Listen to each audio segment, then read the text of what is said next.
So welcome to the final lecture in the on-page optimization section of this course. By now your web page is already extremely well optimized for the search engines, but I wanted to share with you three more very simple and effective ways to give your web page that final SEO boost and put you out in front of competitors. So the first of these tips is to interlink between your pages. Essentially, this means that when you publish a new post or a new page, you should link back to the other pages on your website. To give an example of this, let's have a quick look at Wikipedia to see how they interlink between their pages. So returning to an example we saw before, this is the Wikipedia page for drone. And as you can see, it links off to all other pages, unmanned aerial vehicle, for example. And in this page again, it links off to the other pages that it has that are referenced in this particular page. So the reason that we want to interlink between our pages is really because it helps with our search engine rankings. So say, for example, we have authority on one page, which really means that we have a lot of external links from around the internet pointing to it, showing that the content is great. Well, if that page is then linked to other pages on our site, a little bit of that authority is going to be passed on to the other pages through those links. So essentially you're helping the other pages on your website if you link to them across your site. So really the action here then is to add 2 to 5 keyword rich links to your older posts whenever you publish a new one.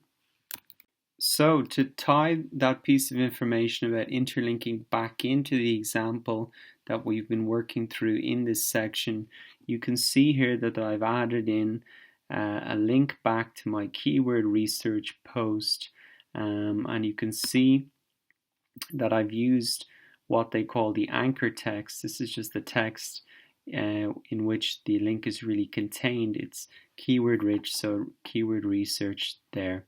And if we have a look at the link as well, I've selected that it opens the link in a new window. That really enables people to stay on the page that they're reading and open the page in a different tab. So essentially, you're not bringing them away from your particular page. So we've looked at interlinking between your pages. Now what we want to look at another very simple thing you can do to increase your SEO, which is to add outgoing links to your pages. So essentially this is in your content. What you want to do is drop in a couple of links to authority sites within your niche. The reason that we want to do this is because it shows Google that we're in good company with good authority sites and that we're a hub of quality info. So what you need to remember is that you don't want to link to competitor sites that are trying to rank for the same keywords as you. Otherwise, you're just going to be giving them a free backlink, which is going to push them up the search results.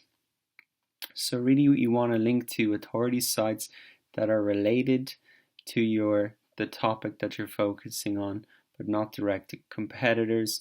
And roughly what you want to be doing is adding 2 to 4 outgoing links per 1,000 words. So to get an example of outgoing links and how to use them, let's return to my URL optimization post. And you can see here that I've added in a section underscores versus dashes in URLs. And I say here that Matt Cutts gives a definitive answer on whether underscores versus dashes in URLs are best for SEO.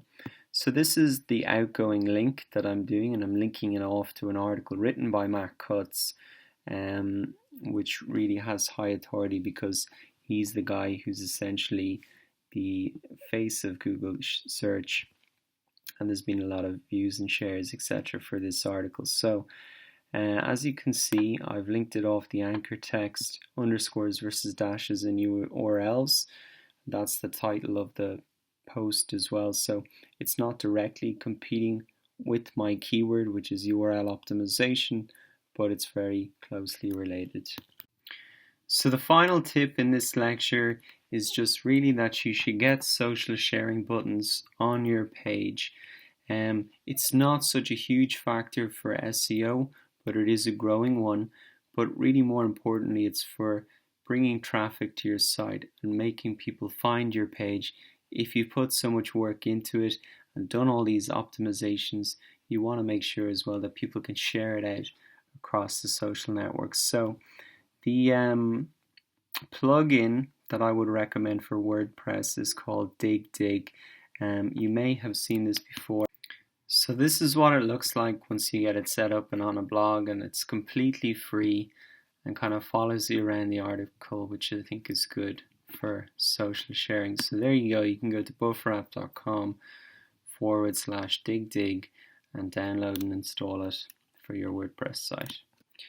So that really concludes the on-page optimization section of the course. I really hope you've enjoyed it and learnt a lot and now understand the anatomy of a perfectly optimized page for SEO. So in the next section, let's move on to link building and building authority around our keywords.